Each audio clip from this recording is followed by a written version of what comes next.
Bueno, muy buenas tardes para todos. Muchas gracias a los organizadores aquí de este encuentro por darnos la oportunidad de mostrar ante ustedes pues, una serie de temáticas asociadas al manejo de los TRIPS.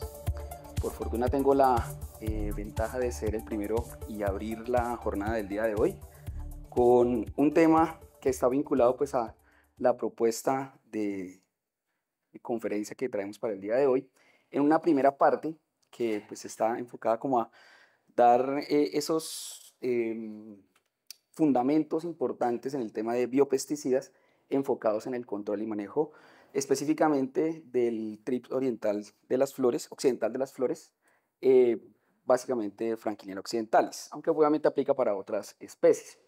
Mi nombre, como lo mencionó entonces Holman, es Erickson Coy Barrera, soy profesor de la Universidad Militar Nueva Granada y coordino el Grupo Integrado de Investigaciones en Química y Biología.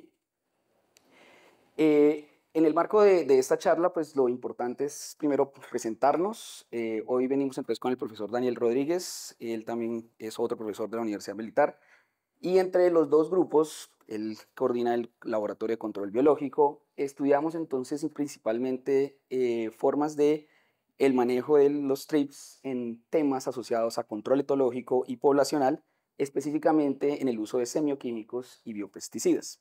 Ahí hemos desarrollado una serie de trabajos importantes, hemos entonces encontrado diferentes hallazgos y como parte de la formación académica pues hemos tenido publicaciones conjuntas y en el momento estamos ya desarrollando un producto de investigación y desarrollo que va en una fase avanzada para poder entonces generar un producto funcional en el tema específicamente de semioquímicos para el control de TRIPS.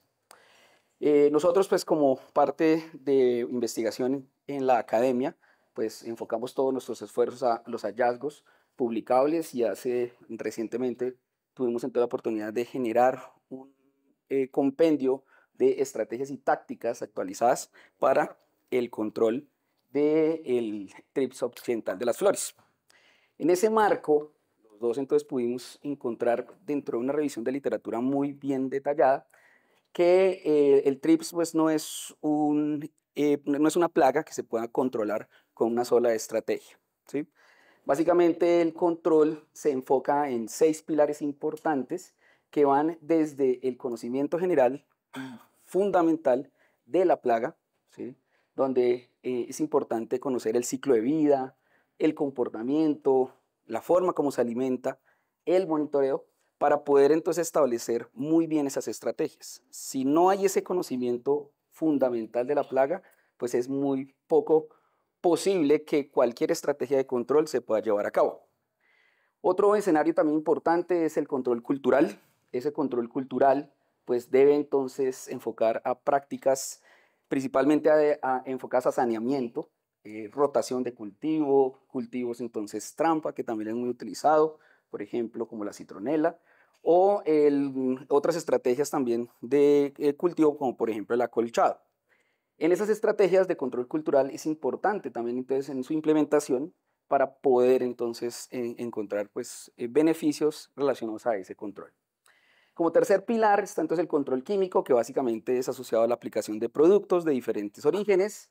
El control biológico, donde se utilizan agentes biológicos que puedan entonces controlar la plaga, principalmente depredadores, entomopatógenos o parasitoides. El control etológico, que será el tema principal del día de hoy, principalmente mediadas por señales olfativas o señales visuales. Y un tema también muy importante es asociado al tema de resistencia vegetal, ¿sí? Mediante usos de productos que puedan estimular la planta para que genere defensa de forma constitutiva o inducida. Bajo ese escenario, pueden entonces implementar diferentes estrategias que de manera ordenada estarán enfocados pues, a un plan de manejo integrado de la plaga para que entonces su control sea efectivo. Sin embargo, el día de hoy, pues por el interés que hemos visto en muchos escenarios, nos vamos a enfocar a un tema que está entonces muy relacionado con el control químico y con el control biológico en unos aspectos muy fundamentales y están asociados al uso de biopesticidas. El uso de biopesticidas pues, es un tema que para países como Latinoamérica todavía tiene muchas dudas porque no se ha anclado muy bien la información y el día de hoy es que podamos entonces aclararlas. En ese sentido, ¿qué es un biopesticida? Es la primera pregunta que uno pues, puede generar. Y en términos concretos, cualquier producto que pueda utilizarse como un controlador, que venga derivado de materiales naturales como animales, plantas o algún microorganismo como bacterias, se puede considerar como un biopesticida. Pero ese biopesticida tiene entonces dos agrupaciones o dos grandes grupos. Aquellos que vienen precisamente de organismos vivos o se usan organismos vivos, como el caso de los entomopatógenos, aquellos microorganismos que van a afectar de manera directa a la plaga, o sustancias sintetizadas, producidas o acumuladas por organismos que puedan ser utilizados. Un ejemplo importante son, por ejemplo, los extractos, ¿no? Ya hay versiones comerciales de protectores vegetales comerciales basados en extractos botánicos para el control de trips. Esas sustancias sintetizadas pues también se conocen como pesticidas bioquímicos, que son sustancias naturales que controlan las plagas por mecanismos tóxicos o no tóxicos, ¿no? Y en ese sentido se conocen también como protectores vegetales. Entonces, esos dos principalmente son una de las clasificaciones grandes de los biopesticidas. Sin embargo, sin importar el origen, los biopesticidas pueden clasificar en tres tipos: los microbianos, los vegetales y los bioquímicos. Y hoy pues daremos entonces unos aspectos para que ustedes también tengan esa información que es importante para el tema. En principio, los biopesticidas microbianos pues, son productos derivados de microorganismos. Los productos microbianos pueden consistir en los organismos vivos o los productos que ellos pueden producir, es decir, que pueden ser de organismos vivos o sustancias que ellos mismos producen y que pues, se dividen en diferentes organismos como bacterias, hongos, protozoos, virus o levaduras. Y muchos de ellos ya tienen entonces productos comerciales. Pero específicamente para el tema de los TRIPS, los biopesticidas más conocidos y ampliamente utilizados son basados, por ejemplo, en el Bacillus thuringiensis, ¿no? También se abrevia con la sigla BT. Este Bacillus thuringiensis lo que hace es producir proteínas insecticidas que se conocen como delta endotoxinas, que pueden entonces aniquilar las plagas, específicamente el trips. En principio lo que hace es el Bacillus inyectar una proteína en el hospedero.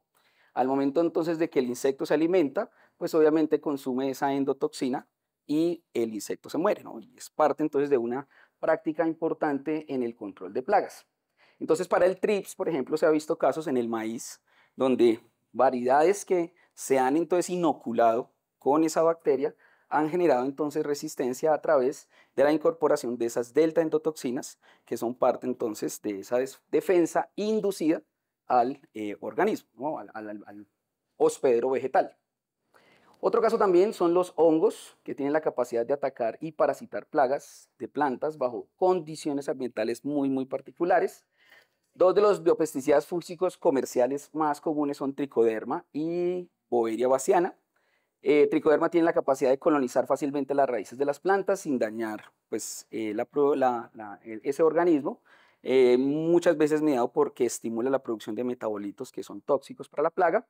Y Beauveria bassiana es un hongo que actúa como un parásito en muchas especies de insectos. Entonces aquí, por ejemplo, podemos ver un trips infectado con Beauveria bassiana, donde entonces pues está consumiendo como parte de fuente de carbono, de nitrógeno y de nutrientes el insecto. ¿Sí? Otro caso, por ejemplo, es el de tricoderma, donde entonces inoculaciones en la raíz de tricoderma lo que hace es estimular la planta para poder generar defensa propia y poder entonces mediante esa defensa resistir al ataque de los trips, ya sea entonces aniquilándolos o actuando incluso a veces como repelentes. Entonces los hongos también son importantes dentro de esos usos de los biopesticidas basados pues, en microorganismos. De hecho, un producto es el Tricoderma viride, que ya se vende para el control de trips, y pues la idea es entonces generar también como un protector vegetal basado en ese biopesticida. El otro grupo, aparte de los biopesticidas microbianos, es el de biopesticidas vegetales. ¿Sí? Esos biopesticidas vegetales pues, son derivados de plantas, generalmente actúan de dos maneras, ya sea por contacto o por ingestión o ambas. Útil en el manejo de plagas por actividad insecticida o como repelentes, atrayentes, inhibidores de crecimiento, y es entonces parte de esa base fundamental de los biopesticidas vegetales.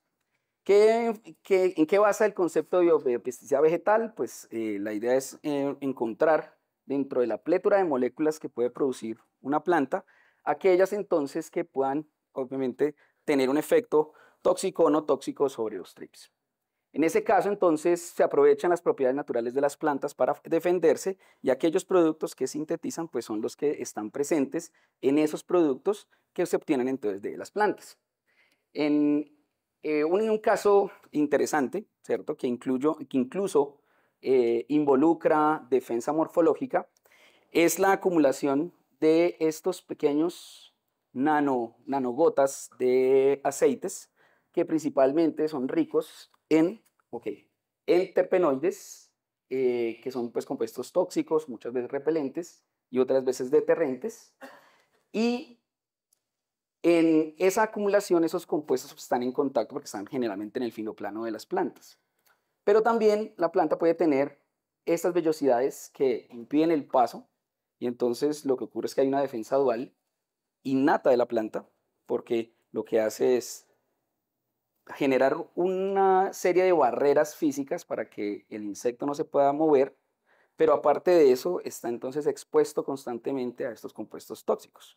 Entonces muchos de los biopesticidas vegetales se aprovechan de esas defensas innatas para poder entonces defenderse. En ese sentido, uno de los ejemplos más comunes que quizá muchos conocemos es el caso de las piretrinas, que es el grupo de los piretroides. Esas piretrinas están presentes en las flores del crisantemo y actúan afectando canales de sodio en los trips y obviamente generando efecto tóxico.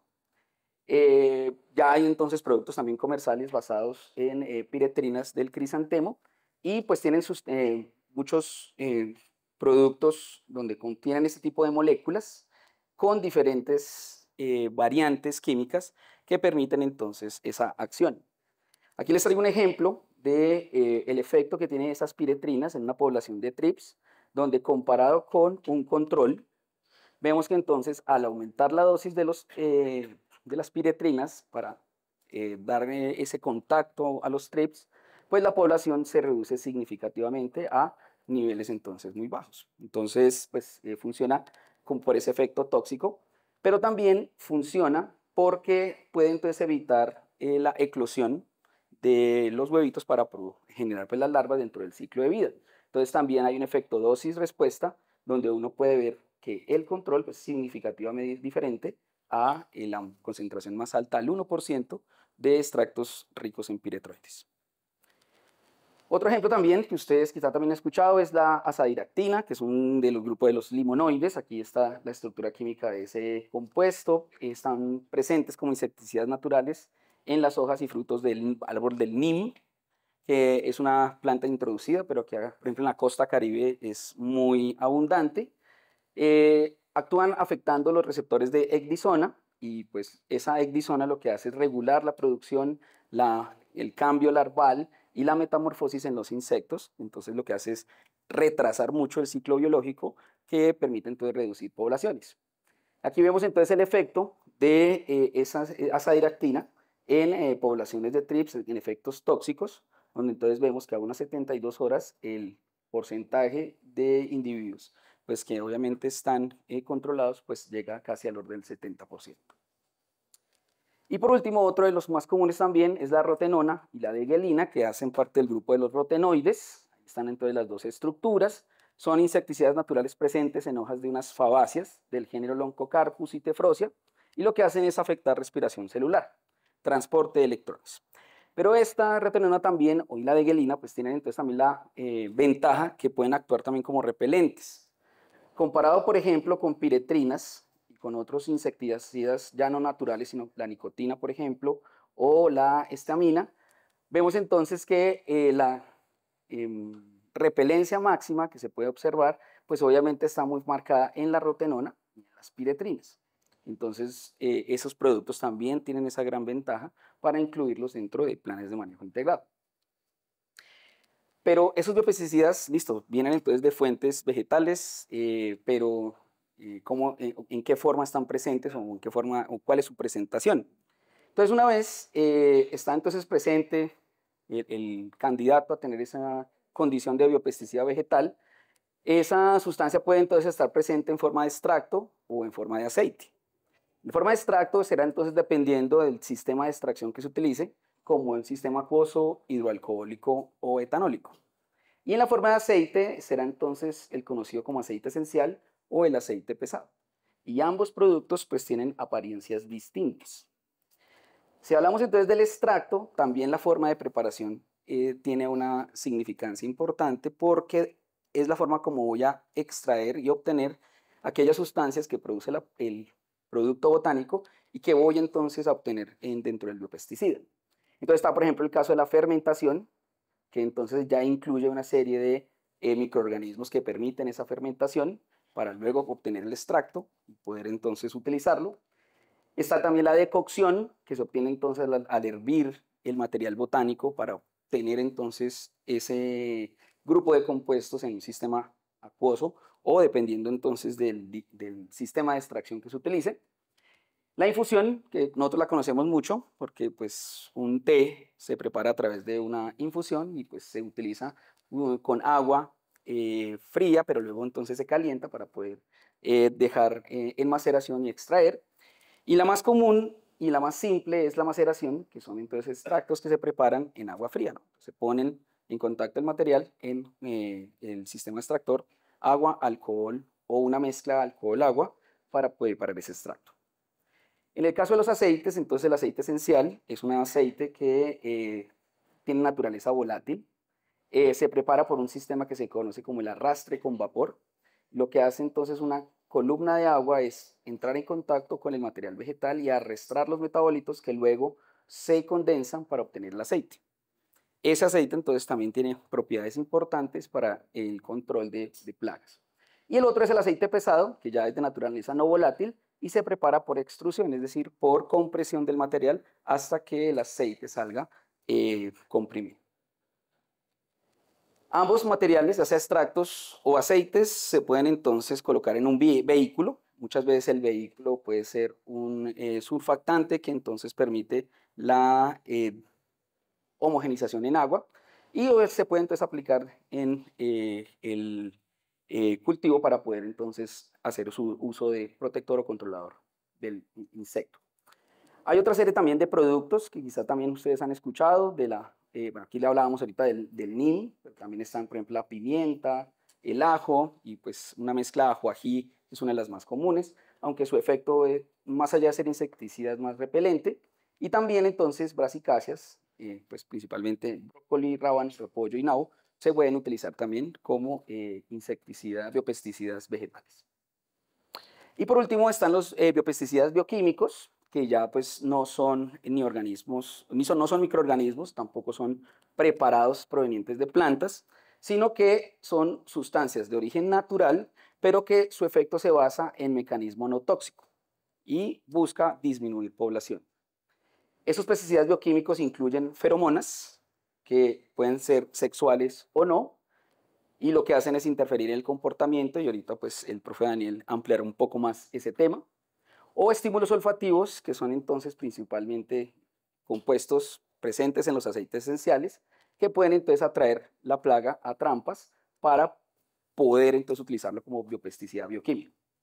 Esos atrayentes se utilizan de una manera, cuatro formas, como señuelos en trampas para monitorear, como señuelo en trampas para atrapar la población, y son dos dispositivos distintos, señal de transmisión destinada a interrumpir el apareamiento o atrayente a un cebo que contiene un insecticida. Y eso pues es parte del uso, pero vuelvo, insisto, el profesor Daniel les ampliará un poco más esa parte. Dentro de esos biopesticidas bioquímicos, entonces, están lo que hablábamos, las feromonas, y son entonces sustancias que producen los mismos individuos y que actúan entre individuos de la misma especie, es decir, son intraespecíficos. Y por el otro lado están los aleloquímicos, que pues actúan entre individuos de diferente especie.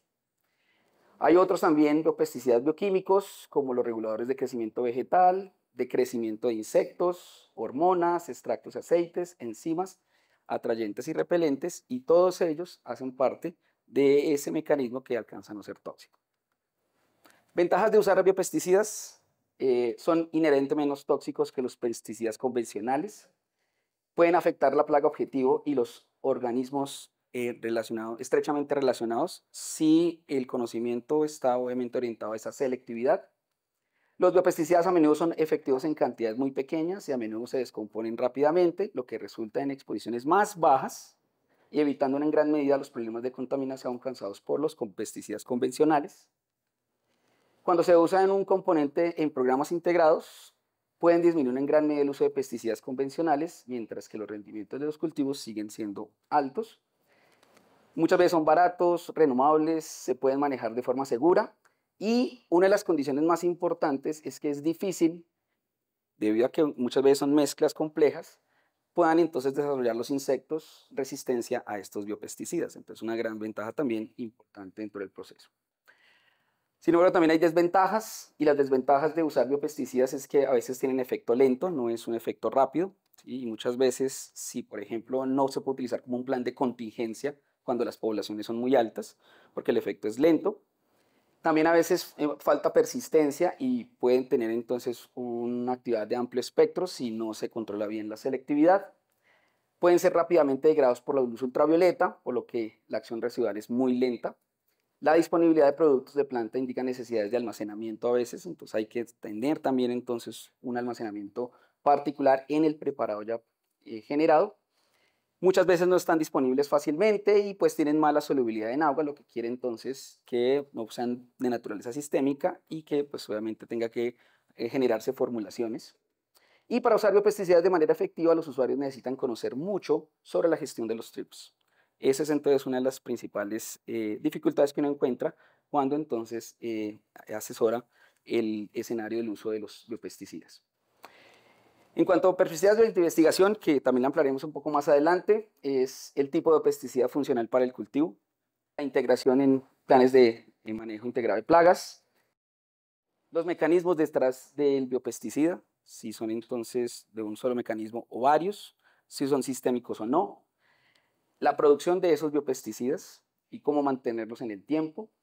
La forma de aplicación y uso del pesticida también es un factor importante, es una pregunta que hay que también hacerse en el momento de vincularlo a los planes de manejo. La formulación, la selectividad y cuáles son los organismos que puedan entonces ser afectados por ese biopesticida. Entonces es parte de una serie de preguntas que es importante hacerse al momento de utilizar este tipo de estrategia, basado pues obviamente en los tipos que ya vimos. Bien, entonces con eso termino entonces mi intervención y le doy paso entonces al profesor Daniel Rodríguez, que se enfocará entonces en los biopesticidas que están entonces enfocados a control etológico. Bueno, muy buenas tardes. Como mencionaba pues el profesor Erickson, yo les voy a ampliar un poco el tema de control etológico en el manejo de Western Flower Thrips. Entonces, aquí pues básicamente nos vamos a referir a sobre todo Frankliniella occidentalis, que es como la especie predominante, pero también pues en algunos casos la información que les proporcione será relativa también a otras especies como Panamensis. Entonces ahí iremos haciendo como la aclaración pertinente. Primero que todo, ¿qué es control etológico? Pues básicamente viene de la misma raíz que ética, ¿no? En griego, que es ethos, que se refiere al comportamiento o a la conducta. Entonces el control etológico básicamente lo que busca es explotar el comportamiento de los insectos para permitirnos desarrollar estrategias de manejo. Y pues dentro de manejo pues podemos estar hablando de monitoreo o de control.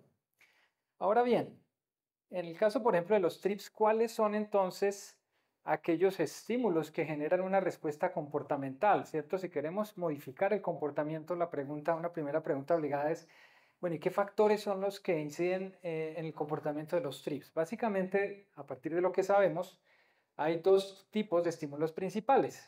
Los estímulos olfativos, que es básicamente, podríamos decirlo coloquialmente, olores que ellos perciben y que van a desencadenar algunas respuestas en términos de comportamiento. Y también, pues, estímulos visuales, que seguramente esto es algo con lo que ustedes estarán familiarizados porque ya, pues, conocen el tema del uso de las trampas cromáticas, por ejemplo, ¿no? Entonces, hablemos un poco del tema de los estímulos olfativos, que es de pronto pues, uno de los aspectos que nosotros más hemos trabajado. Aquí pues hagamos un pequeño repaso de terminología. Entonces, semioquímicos pues van a ser básicamente, como decimos en términos generales, moléculas que transmiten mensajes. Y en el caso del comportamiento de insectos, dentro de lo más relevante que podemos mencionar están las feromonas, que si ustedes recuerdan, pues básicamente median comunicación entre individuos de la misma especie, mientras que los aleloquímicos pues van a mediar comunicación entre especies diferentes. Hay varios tipos de feromonas. De pronto lo que nosotros más estamos familiarizados son, por ejemplo, las feromonas sexuales, ¿no? Las feromonas que produce individuos de un sexo para atraer al sexo opuesto, que obviamente son clave para el tema reproductivo, ¿no? Pero también, en el caso, por ejemplo, de los trips, vale la pena hablar de unas feromonas de agregación, que ya veremos básicamente qué son esas feromonas de agregación, y también hay feromonas de alarma, en el caso de los trips. En el caso de los aleloquímicos, entonces, hay como 4 categorías, hay, digamos, diferentes categorías según los autores, pero podemos, digamos, decir que estas 4 son como bastante prácticas, operativas, que básicamente son estos 4 tipos de compuestos. Las alomonas, que básicamente, en términos de lo que es la interacción ecológica, alomonas son compuestos que son generados por un emisor en beneficio de ese emisor y perjudicando al individuo o a la especie receptora. Entonces, por ejemplo, alomonas, ¿qué ejemplo claro podríamos tener? Cuando, por ejemplo, una planta produce volátiles repelentes, ¿sí? Esos repelentes van a beneficiar a esa planta que los está generando y pues van a redundar en perjuicio, por ejemplo, del fitófago, de la plaga que está atacando esa planta. Entonces, ese es un caso, por ejemplo, de alomonas, esas sustancias repelentes que pueden producir las plantas. Sinomonas son interacciones en las que las dos especies que están involucradas salen beneficiadas. Por ejemplo, volátiles como aromas de las flores, ¿cierto? La planta se va a beneficiar por la polinización, por ejemplo, y el insecto polinizador pues va a conseguir recursos como néctar, carbohidratos y también, por ejemplo, proteínas a través del polen. En el caso de las apneumonas, que es un poco menos familiar, se trata de material, digamos, muerto, inerte, que produce sustancias volátiles que pues también genera algún tipo de respuesta en insectos. Por ejemplo, en la harina, pues se desarrollan larvas, como ustedes sabrán, de ciertos lepidópteros y coleópteros. Y la harina produce ciertos compuestos volátiles. Ojo que no estamos hablando de las larvas que se alimentan de la harina, sino de la harina como tal. La harina produce ciertos volátiles que atraen a ciertas avispas parasitoides de esos coleópteros o lepidópteros que se alimentan de la harina. Entonces, realmente como esos compuestos los produce la harina, no las larvas que están ahí, pues podemos hablar de un caso de apneumonas, un volátil, un semioquímico pues generado por material inerte. Y bueno, las cairomonas pues son un caso también que pronto ustedes lo escuchan ese término con frecuencia, que es una cairomona. Entonces, en manejo de plagas se habla de cairomonas. En este caso son compuestos que son generados por un emisor y que, digámoslo así, perjudican, de alguna manera terminan perjudicando al emisor y beneficiando al receptor. Entonces, lo más típico es, por ejemplo, los volátiles que producen plantas cultivadas y que son utilizados por las plagas para detectar esas plantas, ese recurso alimenticio y llegar allá, pues alimentarse pues, de ese material vegetal. Entonces, la planta que genera esas cairomonas, digamos que resulta perjudicada de la emisión de esos volátiles y pues el fitófago, la plaga, pues resulta beneficiado. Pero, ¿cuál es la cuestión importante acá? Pues, ¿cómo podemos utilizar, digamos, estos comportamientos para orientar de alguna manera el manejo? Pues, básicamente podemos utilizarlo, por ejemplo, para diseñar estrategias de atracción, trampas, o estrategias, por ejemplo, para desarrollar repelentes y este tipo de cosas. Entonces, digamos que hay una serie de alternativas para usar semioquímicos en manejo integrado de plagas y pues tiene ciertas ventajas, ¿no? Por ejemplo, ¿qué ventajas tiene? Pues respecto al tema del control químico, que es una de las problemáticas que a todos aquí pues nos interesa, son moléculas que están presentes en la naturaleza, esos semioquímicos. Entonces suelen ser por eso mismo, pues digamos que relativamente seguras. Por esa razón también tienen entonces un bajo impacto ambiental. Al ser moléculas, digamos, que se producen naturalmente, también, por ejemplo, los microorganismos las pueden degradar con facilidad, no como, por ejemplo, ciertos subproductos de los insecticidas. Y pues las concentraciones en las que se tienen que liberar en el ambiente para generar respuesta en los insectos son, pues, digámoslo, muy similares a las concentraciones en las que esos compuestos suelen, digamos, liberarse en la atmósfera por parte, por ejemplo, de los organismos que los están produciendo. ¿Por qué debe ser así? Pues porque, por ejemplo, los mismos insectos cuando captan los olores tienen unos receptores olfativos que si se, digamos, se expone ese insecto a una concentración muy alta de un compuesto, se satura y, digamos, ya se inhibe la respuesta de ese individuo. Entonces, realmente se da una respuesta comportamental, pero también es clave a qué concentración, digamos, están presentes esos semioquímicos. Y pues como son compuestos volátiles, se suelen disipar con rapidez. Entonces, ambientalmente hay, digamos, ciertas pues, ventajas porque pues, son mucho más seguros pues, que las estrategias más convencionales. Claro, todo esto forma parte del tema de manejo integrado, ¿no? Sabemos que obviamente no se puede pensar en estrategias tipo bala de plata, la solución es esta y se acabó lo demás. La verdad es que pues todo esto debe formar parte de una estrategia de manejo integrado. Entonces, ¿para qué se usan, por ejemplo, los semioquímicos en manejo? Pues por un lado para hacer monitoreo, ¿no?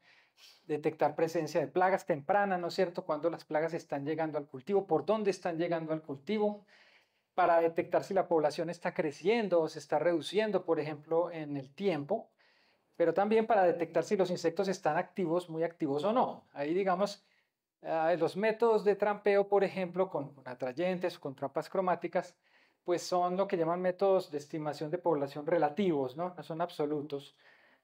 Porque por un lado podemos tener altas capturas en una trampa porque efectivamente hay una población alta, pero también puede ocurrir que haya altas capturas porque hay mucha actividad, porque digamos la temperatura sube, porque los individuos empiezan pues a desplazarse, a volar y entonces suben las capturas. Entonces, realmente lo que uno ve en una trampa es una mezcla de varias cosas, donde lo más importante pues es tanto la dinámica de población, pero también el patrón de actividad. El asunto es que, digámoslo así, esa información de monitoreo, en todo caso, la idea, o pues todos hacemos monitoreo como una herramienta para tomar decisiones, ¿no? Esa es como la idea básica. En ese sentido, pues el monitoreo pues debería servir para direccionar control, ¿no?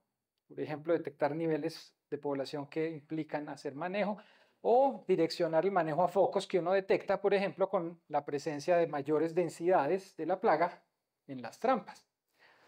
Ahora, otro tema, digamos, digamos, es muy usual que los atrayentes se usen para monitoreo, pero también se pueden usar para control.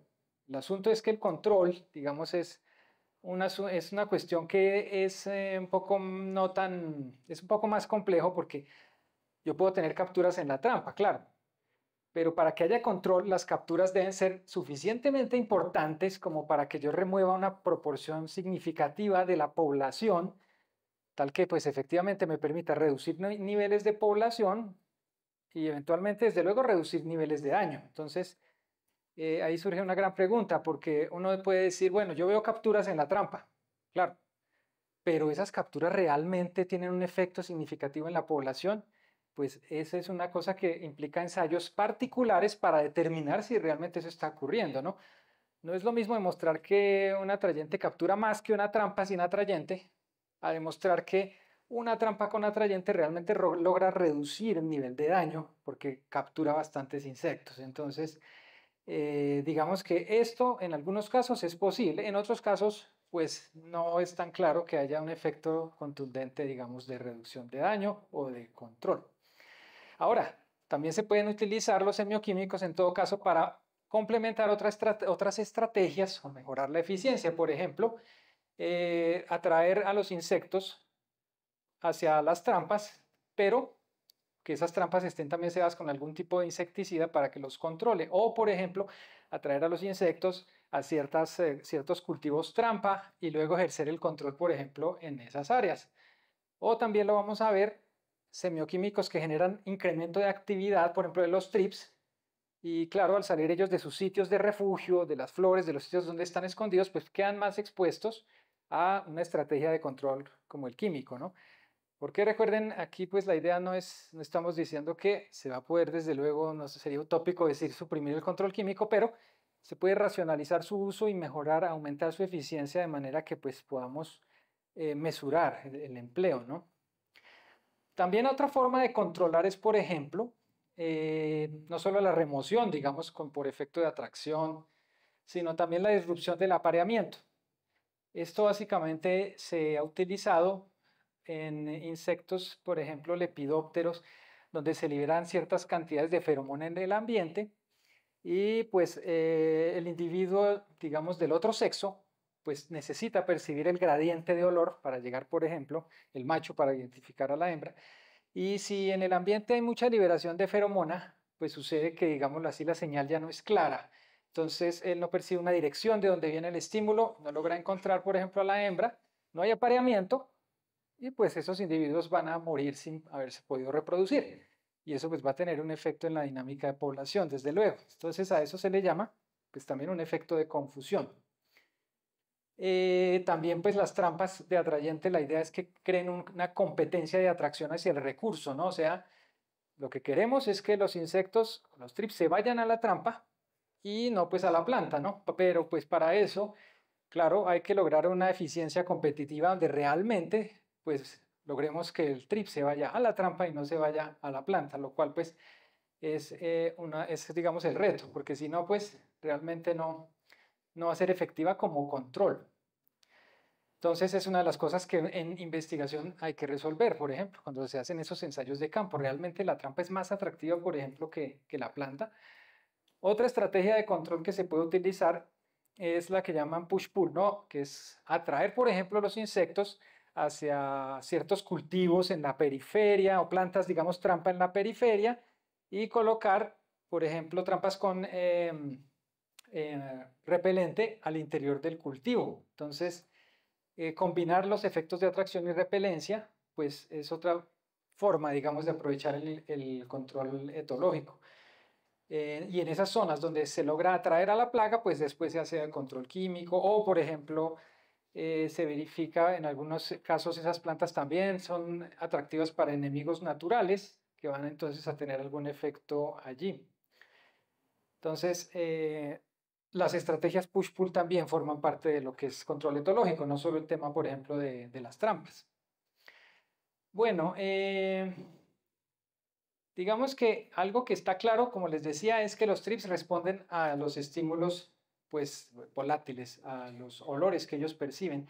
Y hay una respuesta quimiotáctica al desplazarse ellos caminando, por ejemplo, ¿no? Entonces, se hacen unos ensayos mediante una metodología que se llama olfatometría, donde uno coloca los compuestos, coloca, por ejemplo, una estructura en forma de Y, el trip entra y por una de las ramas hay aire limpio y por la otra el atrayente que uno quiere evaluar. Entonces, se ha visto que ellos caminando, digamos, generan una respuesta selectiva hacia ciertos pues, compuestos, que son los que pensaríamos que tienen un efecto atrayente, o al menos en laboratorio pueden tener un efecto atrayente. Obviamente en campo la respuesta es un poco más compleja porque en el vuelo pues va a haber no solamente ese efecto que posiblemente ejercen los compuestos volátiles, sino otro tipo, digamos, de factores. Por ejemplo, los colores, ¿no? Y en el caso de los trips, pues ustedes saben que se habla de las trampas cromáticas, trampas azules, trampas amarillas, de manera que hay una integración de dos tipos de estímulos, ¿no? Pero no solamente los colores, también las formas de las flores pueden tener una incidencia en que el insecto sea atraído o no. Desde luego los olores. Y bueno, en el caso de los trips, pues no tenemos un vuelo tan autónomo como en el caso de los lepidópteros, que de pronto es un vuelo muy direccionado para ubicar, por ejemplo, una fuente de olor, sino que ellos también, digamos, tienen limitaciones para, por ejemplo, desplazarse en contra de la dirección del viento. Entonces, digamos que eso añade cierta complejidad al tema cuando estamos hablando de hasta qué punto lo que encontramos en laboratorio lo podemos extrapolar a las condiciones de campo. Por lo menos lo que está claro que funciona hasta ahora es, o mejor, funciona mejor, es una integración donde hay estímulos visuales y también estímulos olfativos. Entonces, bueno, empecemos a hablar, por ejemplo, en particular de los estímulos olfativos en el caso de los trips. Hablemos entonces de las feromonas. ¿Qué se ha hecho en TRIPS, en Frankliniella occidentalis, por ejemplo? Porque cuando hablamos de feromonas hay que referirse ya a especies particulares. ¿Qué tenemos allí? ¿Qué se ha estudiado? Pues, por ejemplo, se identificó aparentemente una feromona sexual hace ya bastante tiempo, casi 20 años. En el 2004 estos autores Kirk y Hamilton propusieron una feromona sexual producida por el macho. Entonces, la feromona sexual, como ustedes saben, la idea es la produce un sexo, atrae al sexo opuesto. Aquí pues una feromona producida por el macho que atraería a las hembras, fue la propuesta de ellos. Ya al año siguiente, en 2005, pues estos autores dicen, a ver, realmente parece que no es propiamente una feromona sexual, sino una feromona de agregación. ¿Y cuál es la diferencia? Que la feromona de agregación atrae a ambos sexos, atrae simplemente individuos de la misma especie, machos y hembras. Entonces, ellos veían en esas pruebas allá de comportamiento que tanto machos como hembras respondían a estos compuestos. Claro, ¿qué ocurre cuando uno observa que hay una respuesta comportamental? Pues la gran pregunta es, bueno, ¿y qué compuestos son los que están actuando allí? Ellos entonces identificaron dos componentes, un componente minoritario, el acetato de R-lavandulilo, y un componente mayoritario que es el S2-metilbutanoato de nerilo. Ahí tenemos entonces, por ejemplo, las dos estructuras químicas de esos dos compuestos que están reportados como parte de esa feromona de agregación. Obviamente ahí surge un potencial de control, ¿no? Si podemos usar esa feromona de agregación para atraer los TRIPS, pues entonces eso podría ser parte de una estrategia de manejo. Cuando ellos empezaron ya a evaluar en campo, entonces encontraron algo particular y es que solamente este compuesto, el S2-metilbutanoato de nerilo, mostraba actividad en los ensayos de campo. Sobre el otro compuesto, entonces, ¿qué papel juega realmente? Todavía no se sabe. Puede ser interacciones, por ejemplo, a corta distancia entre los individuos, a nivel de cópula o entre esos machos que ya se encuentran allí agregados, pero realmente hasta este momento no está muy claro el papel que juega el otro compuesto. Entonces solo hay respuesta a este que ya mencionamos. Entonces ellos empezaron precisamente a evaluar en campo proporciones, ¿no? Ahí viene otra cosa. Bueno, una feromona tiene dos compuestos en este caso, pero la pregunta es, ¿la cosa cuál es también? No se trata de simplemente proporcionar esos dos compuestos de alguna manera ya en campo y ya, sino que hay una proporción que genera una respuesta comportamental. Es decir, hay que liberar esos compuestos en alguna proporción que es la que genera realmente o desencadena la respuesta de comportamiento. Entonces ellos evaluaron proporciones diferentes y ahí fue donde pues efectivamente vieron que variando la proporción del R-lavandulilo pues no encontraron diferencias. Entonces, ¿qué pasó de ahí? Bueno, al ver el potencial de manejo, pues se desarrolló pues ya una protección, digamos, y una protección en términos de propiedad pues, intelectual. Se desarrollaron productos comerciales basados en esa feromona, obviamente para generar atracción, que contienen solamente el S2-metilbutanoato de nerilo. Es decir, como eso fue lo que funcionó, pues básicamente lo que se produce para el manejo se basa en ese compuesto. Y bueno, después digamos que se ha reportado en trabajos de investigación que efectivamente este compuesto sí tiene un efecto atrayente bastante claro, ¿de acuerdo? Siempre en lo que vamos a mencionar, realmente nunca vamos a hablar de trampas solo, por ejemplo, con atrayentes, sino con la parte también cromática. Entonces, por ejemplo, siempre se evalúa con trampas azules o con trampas amarillas. Como ya decíamos, los dos componentes son importantes. Ellos veían entonces que al cebar esas trampas cromáticas amarillas o azules con esa feromona, efectivamente se incrementaban las capturas. Varía, digamos, según el reporte, que dice que entre 1.5 y 4 veces respecto a un testigo sin la feromona. Garzón hizo un experimento también aquí en la sabana de Bogotá. Este es un trabajo de la Nacional. Ellos encontraron un incremento entre 1.14 y 1.5, no tan alto. Y Díaz, que es un trabajo, digamos, un metaanálisis que hicimos nosotros en el equipo de trabajo allá de la Universidad Militar con los dos grupos de investigación, básicamente lo que hicimos fue a partir de diferentes investigaciones tratar de integrar para estimar, tomando en cuenta metodologías análogas, tamaños de muestra, realmente cuál podía ser como una tasa de atracción, digamos, promedio. Y encontrábamos que pues puede ser de 2,5% cuando uno considera los diferentes reportes. O sea, claramente pues la feromona sí genera una mayor atracción, ¿cierto? Eso pues es clave que demostrar que el atrayente funciona, ¿no? Parece obvio, pero bueno, eso es lo primero. Hay que demostrar que eso funciona. Y cuando uno sabe que eso funciona, ¿qué sigue? ¿Cierto? Uno dice, bueno, no, pues ahora hay que usarlo en campo. Sí, de acuerdo. Pero utilizarlo en campo, pues no es tan fácil como parece, no es tan obvio. ¿Por qué? Porque uno no puede llevar esos compuestos allá de cualquier manera, en algodones o en bolsas y ponerlos y esperar que eso va a tener un efecto. Hay que mirar las concentraciones, hay que mirar qué dispensador hay que usar, cómo hay que, digamos, generar toda esa estrategia para llevarlos a campo. Entonces ahí viene el tema de desarrollo de la formulación.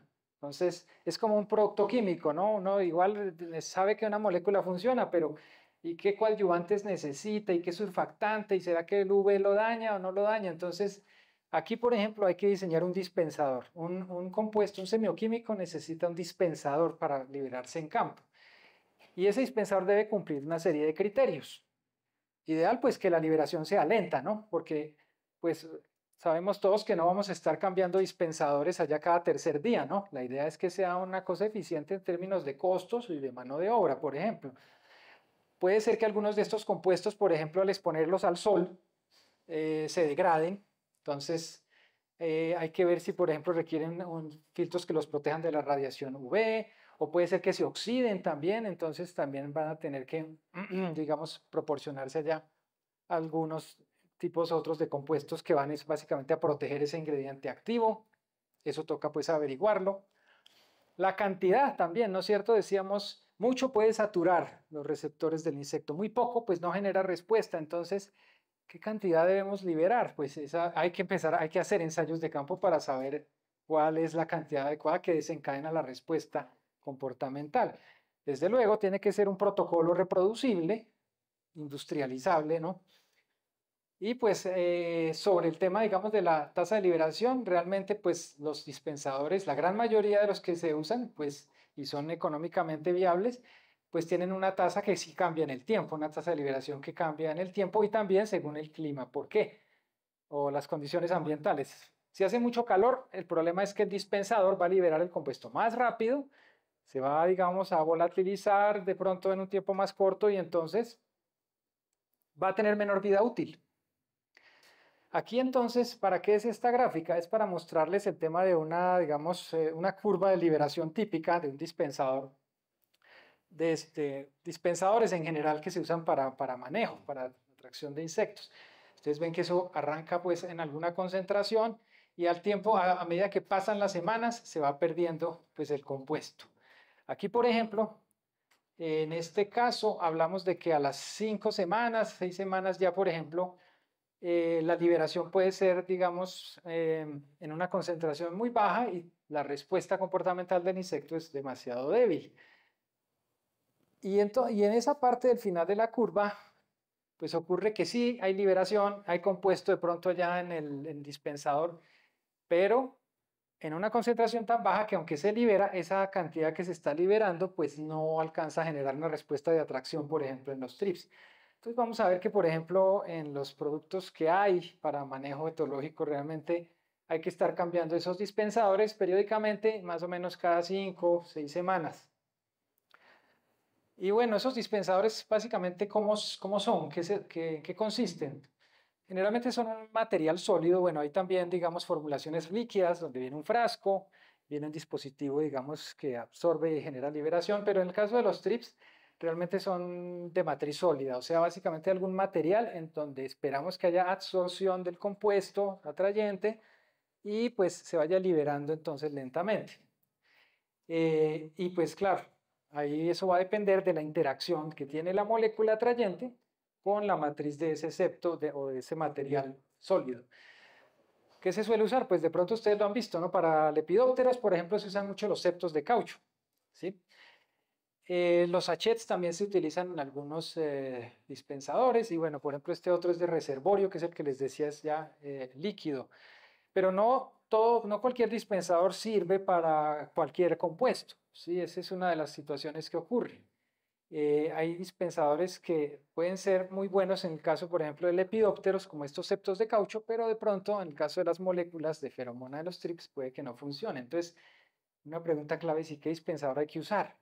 Pues depende, por ejemplo, de las propiedades fisicoquímicas del semioquímico, de la feromona o de la cairomona, que tiene algunas propiedades, se generan unas propiedades ahí que median la interacción entre la matriz sólida y ese compuesto atrayente, la absorción, la presión de vapor, la estabilidad y pues bueno, obviamente que tiene que ser algo que no sea tan costoso. En concreto entonces, ¿para qué les hablo de todo esto? Pues para mostrarles, por ejemplo, claramente que uno no puede decir que no es fácil llegar y decir que en las trampas de pegante se puede aplicar el atrayente o que las trampas vienen impregnadas con el atrayente. No, porque realmente esas trampas, si eso es así, pues ese atrayente se va a perder muy fácil o se va a degradar y pues realmente no es una forma realmente eficiente de formularlo. Entonces, generalmente, por ejemplo, ¿esto qué es entonces? Esto es un producto comercial desarrollado con la feromona de agregación. Este producto entonces, bueno, y otro tema es el tema de los registros, digamos, ICA para utilizar en el país estos productos, que ahí pues hay también una gran incógnita, pero digamos que a nivel internacional se consigue esta estrategia que es el trip line. ¿Qué es el trip line? Básicamente es feromona de agregación que produce Syngenta, que la entrega en estos septos de caucho en unas bolsas selladas pues de aluminio para que, por ejemplo, no haya fotodegradación. El componente entonces ¿cuál es el dispositivo de dispensador? Pues es un septo de caucho, por ejemplo. Se necesita que sea un septo de caucho. El componente principal es el S2-metilbutanoato de nerilo. Y pues aquí también, por ejemplo, en este trabajo que se hizo en la Universidad Nacional, ellos evaluaron, cogieron esos septos y extrajeron los compuestos que había allí para ver realmente de qué se trataba, ¿no? Porque el fabricante dice, bueno, es esa feromona de agregación, pero parece que hay otras cosas como eucaliptol, pecimeno, alcanfor y metilisonicotinatoque ya veremos también es una cairomona que actúa sobre los trips. Entonces, bueno, ahí viene otro tema, ¿no? Pues tal vez el fabricante dice que trae feromona de agregación, pero tal vez también hay otras cosas que ellos por alguna razón consideran que puede mejorar la eficiencia del producto, es información de pronto secreto industrial o patentada y pues no se sabe por qué lo formularon así, pero el caso es que pues aparentemente no viene solo la feromona de agregación. Pero pues como ustedes ven allí, lo cierto es que esa feromona viene en un septo. Entonces, ¿qué pasa con ese septo? Pues que hay que pegarlo en la trampa cromática, ¿de acuerdo? Entonces, ahí es necesario de alguna manera colocar el septo con la trampa cromática para que tenga el efecto. La trampa cromática pues va a hacer su efecto ya por el color y pues la feromona se va a ir liberando lentamente y pues puede durar 4 o 5 semanas.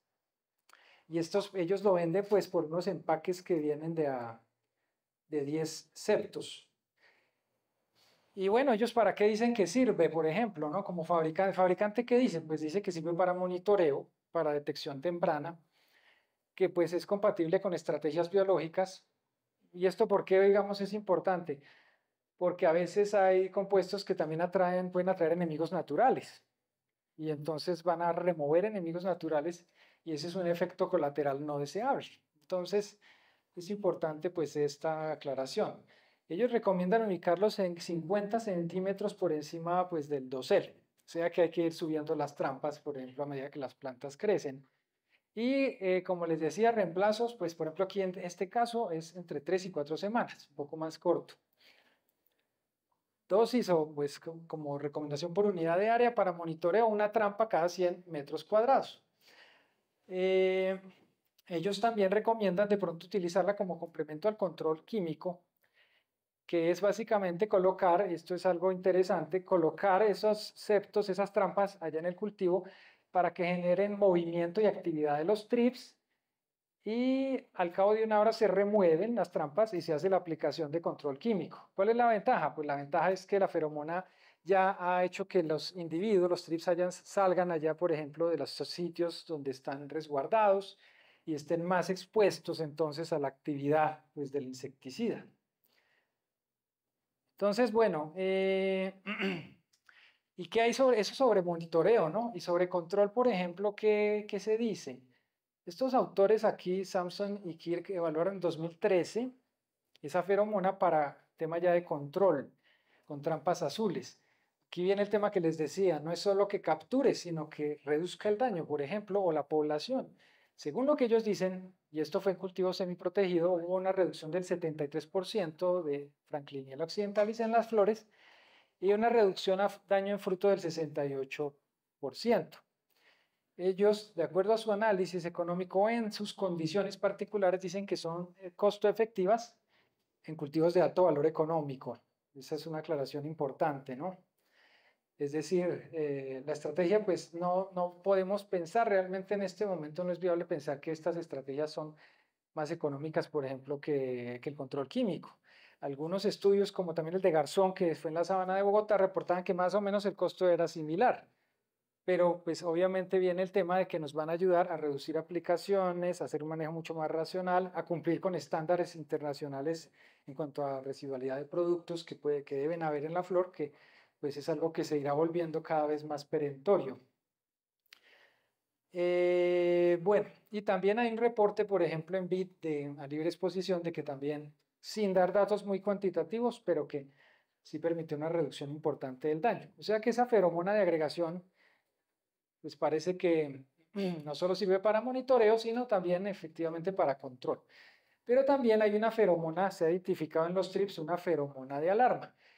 Cuando los trips son molestados, cuando se les disturba, por ejemplo, de pronto ustedes han observado que ellos como que levantan la cola, levantan el rabo. Entonces, ¿qué es lo que ellos están haciendo ahí? Ellos producen, por ejemplo, una gotita por el ano al ser molestados y marcan, por ejemplo, a algún insecto o algo que ellos sienten como una amenaza con ese líquido. Y ellos tienden a evitar, digamos, a dispersarse cuando perciben, digamos, cuando se da ese comportamiento, ellos tienden a incrementar la actividad y a dispersarse. Entonces, pues al analizar qué contiene, digamos, esa gotita que ellos liberan por el ano cuando se sienten amenazados, se encontró este compuesto, un compuesto que se denomina acetato de tesilo, que básicamente entonces induce también una respuesta comportamental. Una feromona de alarma entonces básicamente es algo que alerta a los individuos de la misma especie sobre algún peligro. Aquí en este caso lo que se ha visto es que al percibirlo los trips se alejan del sitio, digamos, donde se está produciendo ese olor, por ejemplo, las larvas. Empiezan a producir también ellos gotas y asumen un comportamiento defensivo. Por ejemplo, las larvas se dejan caer de las hojas y los adultos son más propensos a despegar, a emprender el vuelo.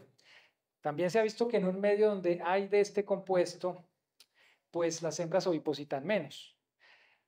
Tirling entonces en el 93 dijo, la verdad es que al hacer ensayos de comportamiento en laboratorio, la respuesta a este compuesto es débil, entonces tal vez no sirva para control. Sin embargo, por ejemplo, en este trabajo que hizo un coreano ya este año, muy reciente, diseñaron una estrategia push-pull. Entonces, atraer, repeler, ¿no? Cultivos de ají en Corea del Sur.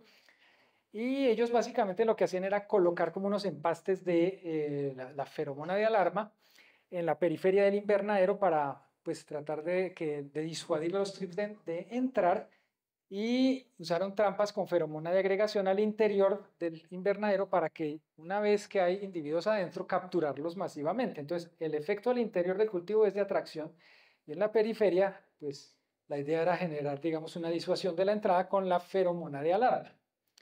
Según este autor, que evaluó esto en un invernadero experimental de 660 metros cuadrados, digamos un área pequeña, y evaluando una mezcla, porque digamos después también se encontró que hay dos compuestos, el desilacetato y dodecilacetato en proporción 1.5 a 1, gramo fue lo que ellos evaluaron, y pues mezclaban entonces esa feromona con parafina para colocar esos digamos, pastes en la parte externa del invernadero. Pero pues lo interesante es que 20 trampas amarillas dentro, ¿no? En esa área de 600 metros cuadrados, y evaluaron también comparando población en control químico en otros invernaderos cercanos. Entonces, esto es una representación esquemática de lo que ellos hicieron adentro, pues entonces, adentro del invernadero, que es lo que vemos en amarillo, habría pues atracción, captura en las trampas cromáticas con feromona atrayente, con feromona de agregación, y afuera pues el efecto repelente, ¿no? Con la feromona de alarma. La línea de abajo, GD, pues es el invernadero experimental, donde ellos reportan una reducción bastante importante de la población, el número de individuos por flor respecto a los invernaderos donde había el control químico. Es decir, en resumen, el asunto ¿cuál es? De acuerdo con este reporte reciente de 2023, pues podrían utilizarse trampas con atrayente al interior y trampas con feromona en la parte externa de los invernaderos para pues implementar una estrategia push-pull y pues ejercer un manejo eficiente de esos trips. Eso en cuanto a las feromonas, por ejemplo, en este caso hablando de Frankliniella occidentalis, ¿no? Si nos vamos entonces al caso ya de los aleloquímicos, perdón, pues básicamente tenemos los volátiles de plantas, digamos que son como el grupo más importante. También se ha visto que generan una respuesta importante y se han evaluado bastantes compuestos. Digamos que en esa revisión que nosotros hicimos, el metaanálisis de una gran cantidad de los trabajos publicados, encontramos que hay 39 volátiles de plantas que han sido reportados con posible efecto atrayente. ¿Y de dónde se sacan? Pues bueno, una aproximación bastante lógica es, si vemos que los trips atacan ciertas flores y ciertos frutos, pues entonces hagamos los perfiles, por ejemplo, de compuestos volátiles de esas estructuras de la planta, a ver qué volátiles producen, porque algo de eso es lo que los debe estar atrayendo, ¿no? Entonces uno captura esos compuestos, esos volátiles, va al laboratorio, hace un análisis que se llama cromatografía, identifica los compuestos y ahí identifica también unos candidatos que son los que posiblemente generan la respuesta. Otras personas simplemente han visto reportes de compuestos naturales y sintetizan compuestos con estructura química similar que se llaman los análogos. Y en otros casos, pues simplemente también ha habido observaciones, digamos, anecdóticas que han permitido de una forma, digamos, un poco más accidental de identificar compuestos que generan respuesta. Por ejemplo, algunos compuestos que generan respuesta en muchos grupos de insectos se evalúan en TRIPS y sucede que algunos de esos, al hacer un tamizaje de un número muy grande, pues unos cuantos tienen actividad.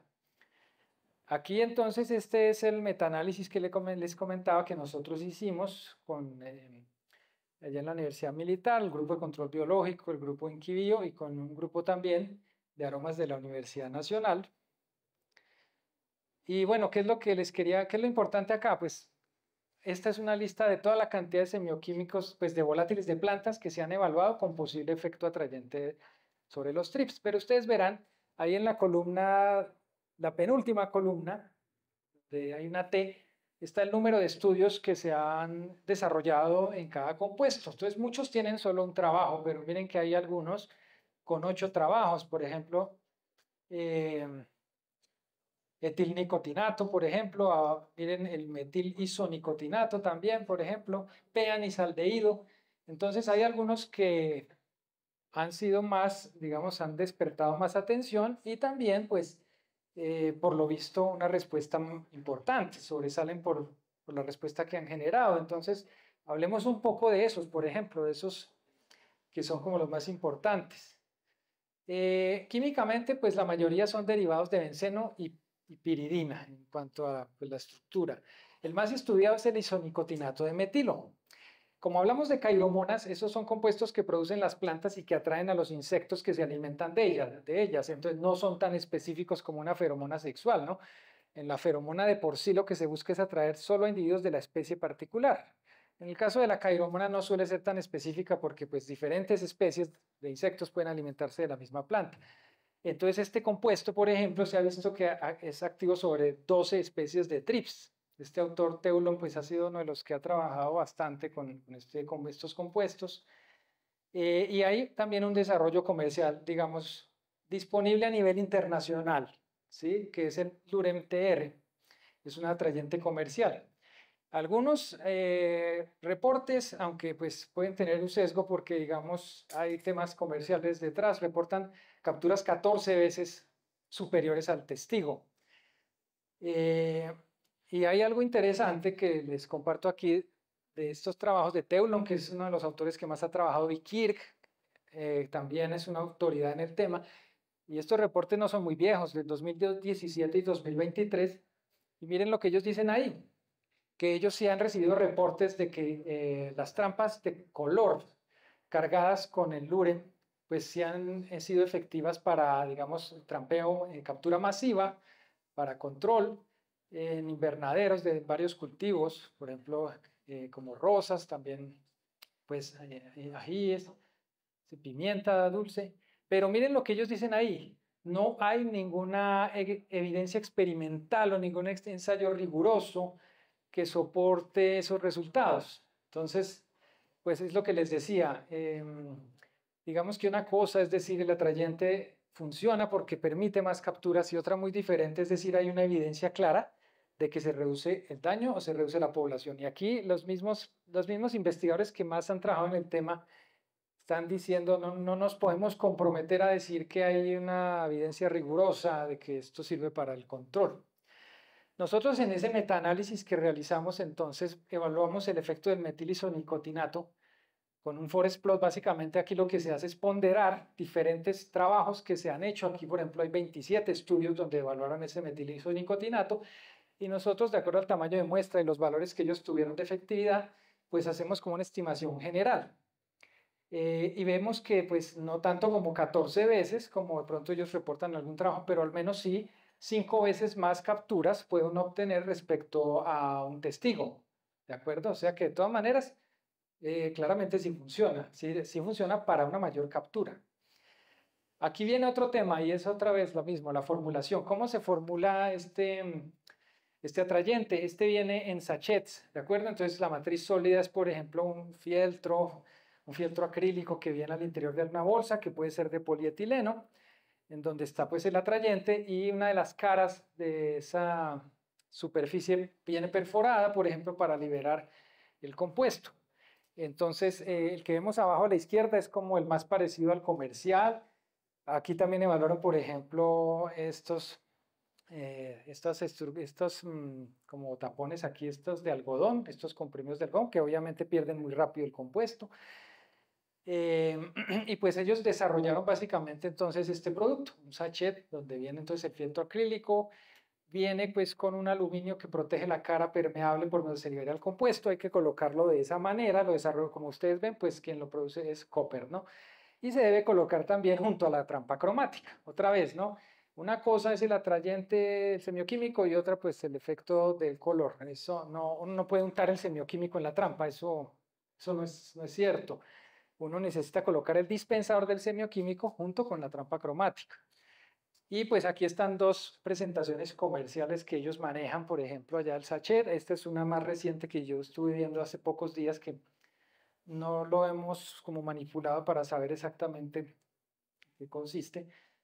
Pero bueno, ahí viene otra vez el tema, ¿no? Como igual que con el compuesto anterior, las feromonas son comerciales a nivel internacional, pero pues si ustedes entran a las páginas de Syngenta o de Copper, pues no van a encontrar información sobre que ellos lo estén comercializando aquí en el país, ¿no? Y ahí viene un tema diferente, que es otra problemática, y es que las estrategias que uno quiera utilizar, pues obviamente deben estar legalizadas y estar disponibles en el país donde uno las quiere implementar.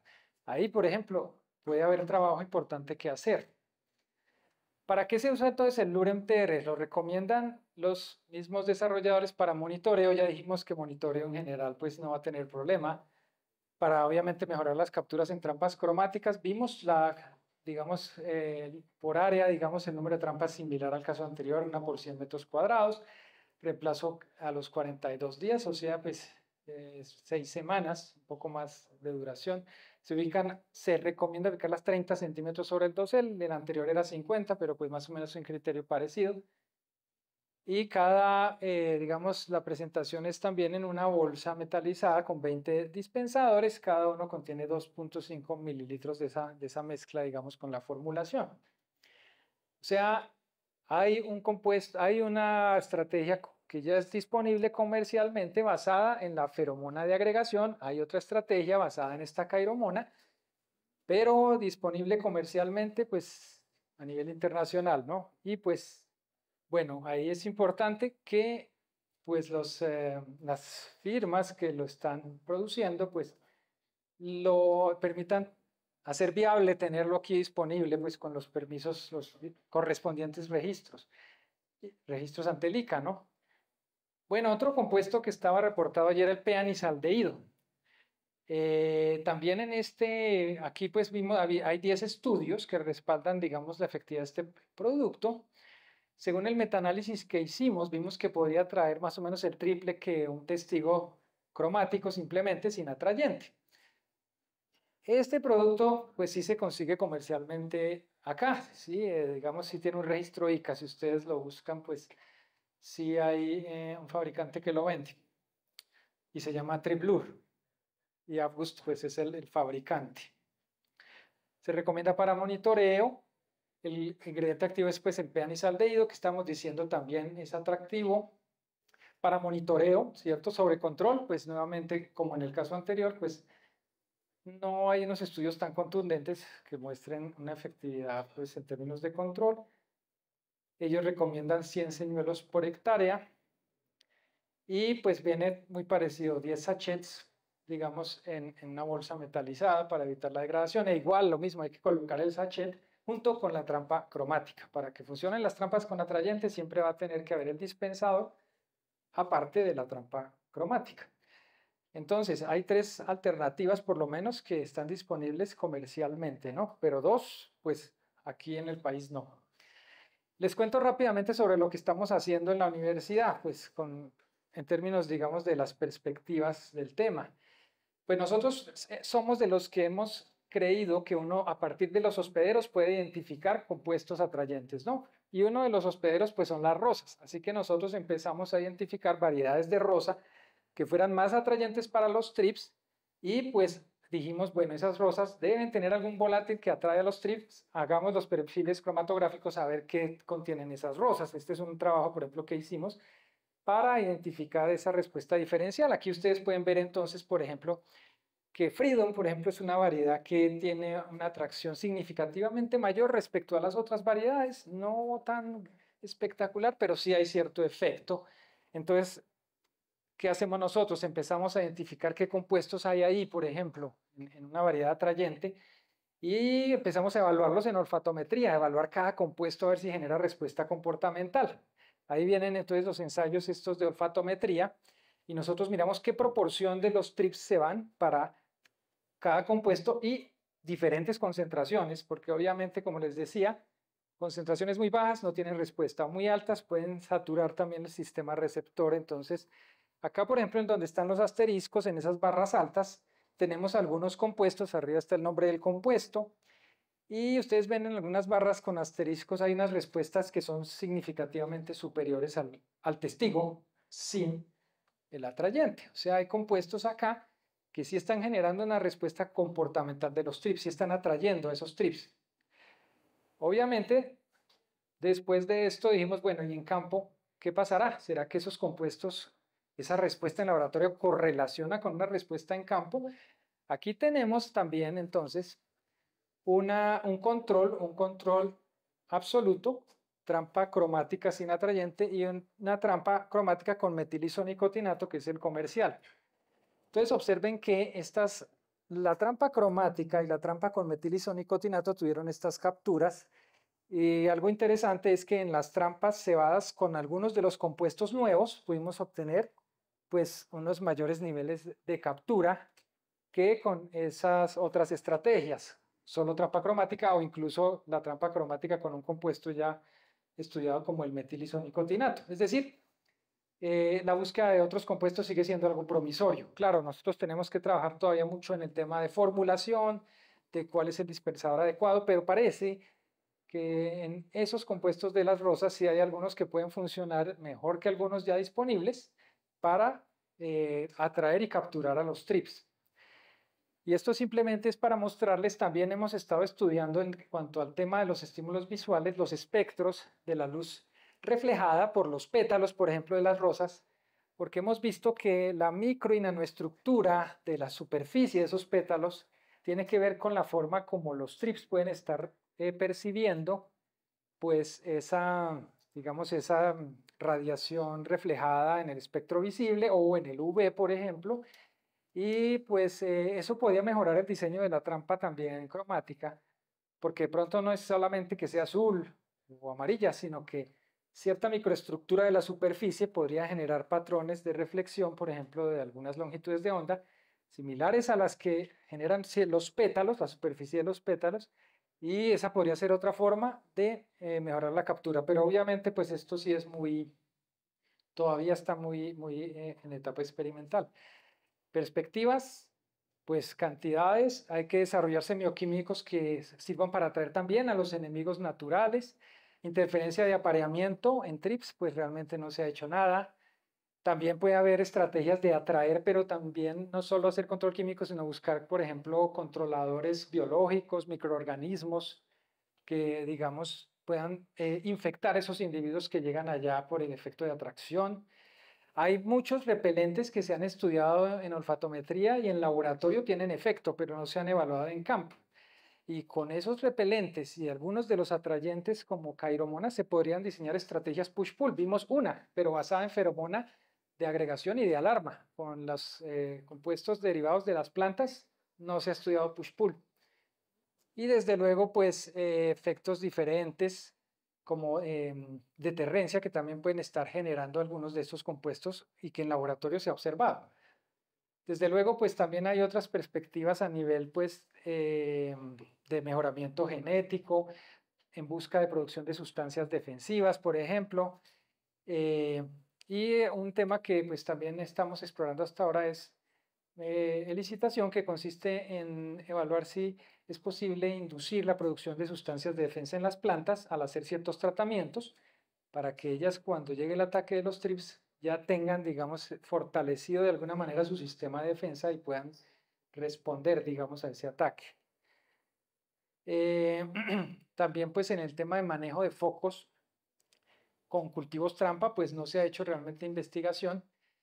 Y pues, por ejemplo, el tema de cómo el control químico biológico se puede mejorar, pues hay alguna investigación por allí sobre cómo usar la feromona, por ejemplo, para aumentar actividad y mejorar efecto del control químico, pero no es que haya muchos estudios, hay muy pocos. Bueno, pues eso es todo. Muchas gracias por su atención y aquí está pues nuestra información, nos pueden escribir. Muchas gracias.